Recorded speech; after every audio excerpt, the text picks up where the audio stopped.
আমি সোমনাথ মিত্র আজকে এইখানে রাধারানী অ্যাপার্টমেন্টে গৃহপ্রবেশ করছি।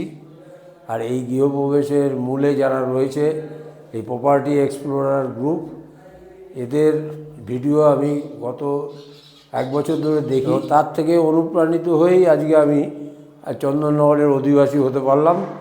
এটা আমার খুব আনন্দ লাগছে। আর এদের ব্যবহার অত্যন্ত ভালো। আমাকে যে ইন্ট্রোডাকশান এরা করে দিয়েছেন এবং প্রোমোটার যিনি আছেন উনিও খুব ভালো। কারণ আমি জানি যে অনেক গ্রুপ এই ফেসবুকে বিভিন্ন জায়গায় ইউটিউবে দিচ্ছে, কিন্তু তাদের একটা কমার্শিয়াল এটা এতটাই বেশি যে তারা মানুষের সাথে ঠিকভাবে কথা বলে না, ফোন তোলে না, জিজ্ঞাসা করলে এই প্রপার্টির যে ভ্যালুয়েশান সেটা ঠিকমতো বলে না। এরা কিন্তু কোনো রকম লুকো ছাপা করেনি, যেটা সম্ভব সেটা ডাইরেক্ট আমি প্রপার্টি যে ওনার যে প্রোমোটার তার সাথে আমি বার্গেন করে কিছু হয়তো কম বেশি করেছি, কিন্তু সেটাতে কোনো রকম স্বচ্ছতার কোনো অভাব নেই। এই জন্যই আমি এই প্রপার্টি এক্সপ্লোরার গ্রুপকে রিকমেন্ড করছি যে আগামী দিনে আপনারাও এদের থেকে অনুপ্রাণিত হন।